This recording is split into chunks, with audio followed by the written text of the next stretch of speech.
Olá pessoal, estamos de volta. Esse é o Memória Capixaba, eu sou o Fábio Pirajá. Hoje eu vou tratar com vocês aqui de um assunto bem legal para falar do Afonso Cláudio, né? Esse maravilhoso intelectual capixaba, político, professor acima de tudo, né? Aqueles mestres que a gente deve reverenciar sempre. O Afonso, gente, ele teve uma importância muito grande. Ele nasceu em Santa Leopoldina, né? Mas morreu no Rio de Janeiro. Morreu em 1934. Ele foi o primeiro governador, digamos, o primeiro presidente estadual do Espírito Santo. Foi eleito em 1890, né? 1889, ali na proclamação da República mesmo. Então, na verdade, era nomeação, né? Mas de qualquer jeito ele foi o primeiro presidente do Espírito Santo, primeiro governador, né? Ele nasceu em 1859, morreu com 74 anos, foi professor de Direito, né? Especialista em Direito Romano, maravilhoso professor, né? Tá aí a fotografia dele mais ou menos com uns 30 anos, e depois já, né, com seus 60 anos mais ou menos, ele faleceu com 74, e ele deu aulas também em Niterói, né? Na Faculdade de Direito de São Paulo, ele se formou, e na Faculdade de Direito do Recife, onde ele se matriculou, né? Depois se transferiu para a Faculdade de Direito de São Paulo, famosa, né? Acho que talvez a faculdade de Direito mais famosa do Brasil, né? De São Paulo, né?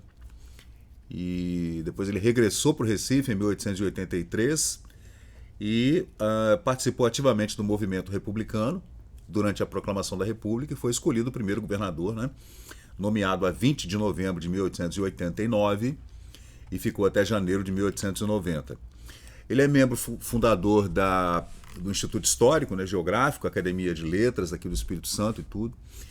É um literato, político, poeta acima de tudo, né? E um historiador também, incrível pesquisador e historiador, gente. E eu vou trazer para vocês aqui uma...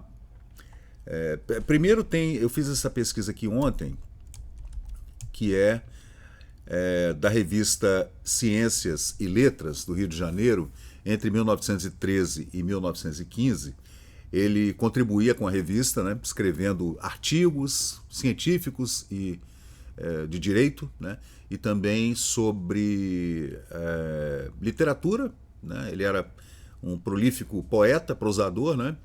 Aí tem várias poesias aqui que eu extraí da revista Ciências e Letras, né. Todas publicadas entre 1912 e 1915, mais ou menos. E ele sempre que escrevia um poema, ele dedicava a alguém, a um amigo, né, um correligionário, a uma mulher. Essa, por exemplo, A Estrela e a Flor, ele dedicou ao amigo Clóvis Bevilacqua, né, correligionário amigo. Ele também era especialista em direito romano, em Império Romano, em Grécia Antiga, latim, né? Era um literato desses tipos de homens que não se fabricam mais, né?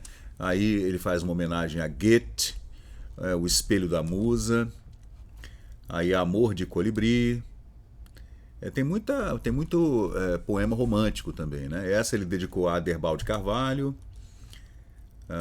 E tem uma aqui, essa ele dedicou a graciosa senhorita Florisa Bevilacqua. Será que era filha do Clóvis Bevilacqua? Depois a gente vê. Essa ele dedicou a Amélia de Freitas Bevilacqua, escritora nortista. Essa a Arthur Guimarães. Essa é a Abelha e a Rosa. Aí uma homenagem a Domingos Martins, né, no 97º do seu arcabuzamento. O arcabuzamento é que ele foi, né, fuzilado, né? Então ele fez essa homenagem em 1914 a Domingos Martins. Aqui ele dedicou a senhorita Regina de Freitas, O Humanismo de Cristo. Aqui ele dedicou a Domingos Jaguaribe. Aqui a Martins Júnior, em memória, né? Deixa eu ver, tem uma aqui. Essa ele dedica ao correligionário amigo César Veloso, que foi assassinado em Vitória, jornalista, médico, político, capixaba. O César era opositor aos Jerônimo, né, os Monteiro, Jerônimo Monteiro, Bernardino, era um opositor, junto com o Barão de Monjardim, Muniz Freire, Torquato Moreira e outros, né, Pinheiro Júnior. Então, quando ele foi assassinado em 1914, depois faremos um vídeo só para falar do assassinato do médico, jornalista capixaba César Veloso, ele dedicou esse poema, né, ao amigo, né, Vitam impedere vero, né, em latim. Ele, longe e bem longe, além ficava o porto, aqui devera chegar o rápido batel. Se mais pérfido que o pérfido parcel, não fora o mar das paixões, trevoso e morto. Caramba, era uma poesia, né, bastante bonita, né, dedicada a César Veloso. Mas hoje eu vou tratar com vocês, gente, desse artigo publicado pelo César Veloso em 1913 e foi publicado na edição das Oficinas do Comércio do Porto, Portugal, volume 390, página 80 de 1913, falando sobre uma literatura importantíssima para o Espírito Santo, que é a história da literatura do Estado, né? Escrita pelo Dr. Afonso Cláudio de Freitas Rosa. Esse é um dos maiores intelectuais que o Espírito Santo já teve. E nessa história da literatura capixaba, ele acaba relacionando alguns dos mais importantes escritores literatos que viveram aqui no Espírito Santo, mas não eram capixabas, e os capixabas também, né? São 536 páginas, segundo o amigo César Veloso, que leu o livro e depois fez esse libelo aqui, que a gente vai tentar trazer para vocês aqui no Memória Capixaba, incrível mesmo, falando do professor Afonso Cláudio, né? Deixa eu ver aqui. Ele divide os períodos entre o século XVIII, XIX e os atuais, né? Escritores atuais. E eu fiz aqui um compêndio desses homens que escreveram nesse período. Aí está aqui, ó, entre 1770 e 1780, segundo o professor Afonso Cláudio, escreveram no Espírito Santo Padre Domingos de Caldas Barbosa, Padre Marcelino Pinto Ribeiro Duarte, esse nome importantíssimo na história do Espírito Santo, que já fizemos um vídeo aqui sobre ele, José Gonçalves Fraga, pai, Padre Dr. João Clímaco, né, famoso, Padre João Clímaco de Alvarenga Rangel, que dá nome a praça e ruas aqui em Vitória, Padre João Luiz da Fraga Loureiro, Luiz da Silva Alves de Azambuja Suzano, importante personagem capixaba também, Antônio Cláudio Soído, Francisco Alberto Rubim, também importante, né? Foi donatário aqui, Brás da Costa Rubim, Joaquim José Gomes da Silva Neto, José Marcelino Pereira de Vasconcelos, José Joaquim Peçanha Póvoas, Dr. César Augusto Marques, Basílio Carvalho Daimon, esse é importantíssimo também, historiador e estilista e articulista capixaba, né, o Basílio, que era inclusive muito amigo da minha família lá na Serra Sede, Padre Francisco Antunes de Siqueira Filho, escritores do período do século XVIII até meados do século XIX. A partir de 1871 até já no século XX, em 1908, nós temos aqui Dr. Miguel Tomás Pessoa, Misael Ferreira Pena, Misael Pena pai, né? Aristides Basílio de Barcelos Freire, Manuel da Silva Borges, Manuel Jorge Rodrigues, o Dr. Muniz Freire, né? José de Melo Carvalho Muniz Freire, ainda Virgílio Vidigal, Ulisses Sarmento, Colatino Barroso, Monsenhor Eurípides Pedrinha, Amâncio Pereira, grande jornalista capixaba, Dr. Oswaldo Pog de Figueiredo, Padre Tomás Aristóteles Guizan, entre outros, né? Graciano Neves também, né? Todos foram jornalistas, gente. Todo mundo era jornalista, né? Os jornais eram muito abertos, muito democráticos, então todo mundo podia escrever. Existiam vários jornais de oposição e de situação. Não se falava em esquerda e direita ainda nessa época, mas os jornais eram muito prolíficos, né? Havia vários jornais, em Cachoeira tinha um monte de jornal, né? Então em Vitória tinha vários jornais, uma pena, né? Muitas gráficas imprimindo vários jornais. Tinha jornal matutino, vespertino, noturno, tinha jornal diário, tinha jornal semanário, tinha jornal mensal. Era incrível mesmo. Infelizmente, né? As coisas mudaram muito. Mas o Dr. César Veloso pegou o livro então do Afonso Cláudio e deu uma lida, e ele diz assim: escrito num estilo corrente e natural, sem torcidelas e esforços extenuantes, sem preocupações em manusear dicionário para exertar vocábulos apanhados a esmo, escolhendo o sentido a fim de encaixar a palavra pouco comum, a obra do Dr. Afonso impõe-se pelo aspecto tríplice que nos apresenta, pelos seus conhecimentos de evolução literária, pelos seus conhecimentos científicos e pelos seus conhecimentos de filosofia também.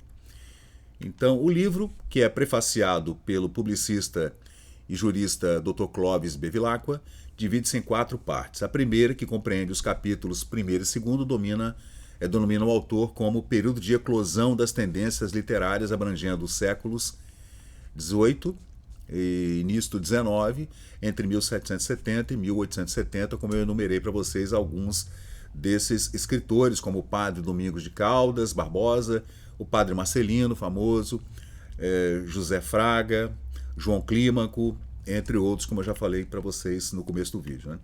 A segunda parte do livro, que fala sobre a literatura do Espírito Santo desde o seu surgimento, né? E também o 3º capítulo, estuda o trabalho dos novos prosadores e poetas no tempo designado por período de expansão literária consciente, segundo o professor Afonso Cláudio, que vai de 1871 a 1908, e analisa obras de Tomás Pessoa, Misael Pena, Aristides Freire, Manuel Borges, Manuel Rodrigues e o Muniz Freire. E a terceira parte, como eu já falei com vocês, né, do Colatino, Ulisses, o Virgílio, o Amâncio Pereira e tal, etc. A quarta parte, com os últimos escritores e pensadores, que ele coloca entre aspas, né, trata de Cândido Vieira da Costa e Graciano Neves como parcelas do 5º capítulo, enquanto o 6º expõe a história do jornalismo local, muitíssimo importante. Todo estudante de jornalismo, se é que alguém faz jornalismo hoje em dia, né? Mas todo entusiasta do jornalismo, como eu, por exemplo, que trabalhei a minha vida toda com jornalismo, radialismo e jornalismo, dentro das emissoras de rádio que eu trabalhei, FM, AM, fazendo reportagem, indo à rua, entrevistando pessoas, não fazendo matérias, mas fazendo reportagem de rua, né? Entrevistando as pessoas, e toda vez que tinha um fato importante, a gente relatava, dando minúcias, por exemplo, como eu fiz com a morte do Tancredo Neves e as diretas já, na Tropical FM nos anos 80. Então, quem é entusiasta do assunto jornalismo, especialmente o investigativo, esse que me interessa mais, inclusive o criminal também, que me interessa muito, a crônica policial e criminal brasileira, especialmente, é muito legal você ler os jornais, né? Ir para as hemerotecas e se especializar nessa leitura e na pesquisa de jornais, especialmente jornais capixabas, que faziam uma crônica diária incrível da política, da polícia, da vida social. Infelizmente acabou, né? Infelizmente não há mais esse tipo de jornalismo.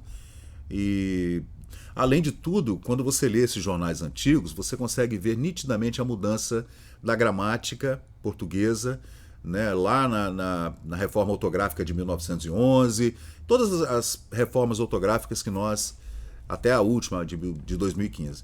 Então você consegue, além de tudo, ainda consegue se deliciar com a língua portuguesa, que para mim é uma das línguas mais incríveis que existem no mundo.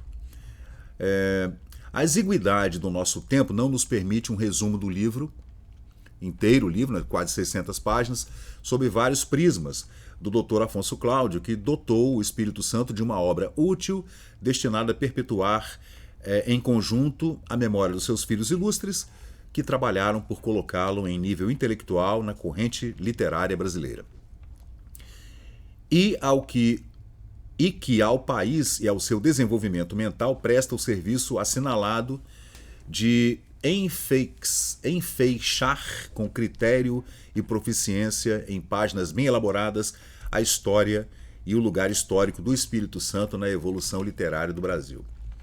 Então, gente, o César Veloso, também como intelectual, né, médico e jornalista, ele faz essa descrição do livro do Dr. Afonso Cláudio, né, que está aí para todo mundo ler nas bibliotecas, na internet você encontra o livro também. Entretanto, se somos forçados a nos restringir, diremos resumidamente nosso parecer, traçando linhas rápidas da nossa impressão sobre o livro, que conta sobre a literatura do Espírito Santo desde o início do século XVIII. Já conhecíamos o Dr. Afonso Cláudio por seu cultivo profissional, pelos seus trabalhos jornalísticos, ele era jornalista também, né? Como prosador e poeta, qual uma das inteligências melhormente aparelhadas do Espírito Santo. Mas a feição, porque ora se nos revela, mostra que, além de cultor das ciências jurídicos sociais, que lavra com esmero, não satisfeito do vasto campo de estudos e meditações que lhe oferece o domínio científico professado, ainda revigora o espírito ilustrado com o licor saboroso colhido na vindima de outras ciências, de modo a se tornar um policultor cuja amplitude de conhecimentos lhe administra superioridade na apreciação de fenômenos diversos nos diferentes ramos da sabedoria e da arte. Porra, caramba. Top, né? Aí ele faz sempre ele faz sempre alusão a outras ciências e outras artes, na medida em que ele vai lendo o livro e, claro, embasbacado com as palavras e com o conhecimento científico e da literatura do Dr. Afonso Cláudio, ele faz esse libelo incrível, né? E ele fala de tudo, de química, de física, de botânica, de arqueologia literária, né? É realmente incrível. Aí ele cita pensadores e filósofos, ele cita os gregos, cita Goethe, né, que era um filósofo do qual o professor Afonso Cláudio professava profunda admiração, né? Então, o César Veloso faz esse relato, né, acerca desse livro incrível do professor Afonso Cláudio, que você pode encontrar na internet tranquilamente. Chama-se História da Literatura do Espírito Santo, do Dr. Afonso Cláudio. E eu peguei essa matéria escrita pelo Dr. César Veloso, já transcrevi, está tudo bonitinho aqui no Memória Capixaba na internet. Você tiver interesse, está bem aqui, e você pode ler o que disse o colega correligionário político do Dr. Afonso Cláudio, César Veloso, que inclusive, de forma malfadada, foi tirado, né, da política e da vida do Espírito Santo por conta de um assassinato terrível que aconteceu em 1914, que nós trataremos em outro vídeo aqui no canal. Inclusive, eu vou até trazer para vocês aqui uma foto que eu encontrei dos filhos do Dr. César Veloso, que ele deixou órfãos, né? Incrível mesmo essa história. Até os 3 filhos dele. Tá vendo? Os 3 filhos do Dr. César Veloso, jornalista e médico, assassinado ultimamente na Vitória. 1914, foto da revista Fonfon, incrível revista para crianças, inclusive, né? Você vê como é que os assuntos eram tratados de forma diferente nessa época, né? No início do século XX, né? E aqui, gente, no Estação Capixaba, que é um site que eu curto muito, a gente encontra também, né, uma exposição dos autores criadores desse site, Estação Capixaba, que está aqui falando sobre esse livro do Dr. Afonso Cláudio, que você também pode ler. Vou deixar aqui o link na descrição do vídeo, né, para você poder ler. Eles fazem aqui uma descrição bastante interessante do livro. Afonso Cláudio, autor da História da Literatura Espírito-Santense, de onde foi tirado este texto, participou ativamente do movimento republicano, na proclamação da República, foi governador, primeiro governador do Espírito Santo, né, primeiro presidente, digamos, em 1890, membro fundador da Academia Espírito-Santense de Letras, tendo ocupado a primeira cadeira. Como patrono tem Marcelino Duarte. Em 1891 foi nomeado desembargador do Tribunal de Justiça aqui do Espírito Santo, né? E foi presidente de 1892 até 1918 e depois foi para o Rio de Janeiro e foi dar aulas em Niterói, né? Na UFF, na Faculdade de Direito de Niterói.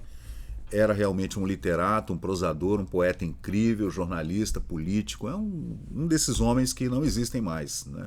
É difícil, né? Realmente uma figura incrível, o doutor Afonso Cláudio. E aqui você encontra, então, no Memória Capixaba, todo esse libelo feito pelo seu amigo César Veloso, falando sobre esse livro de 536 páginas, que foi publicado no jornal Comércio do Porto, em Portugal, em 1913. Então é isso aí, gente.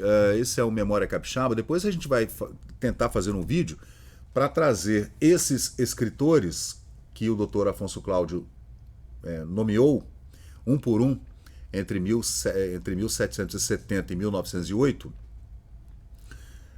nessas 6 fases que ele dividiu a literatura do Espírito Santo desde o século XVIII, né, para tentar entender, né, quem são esses autores e as suas principais publicações.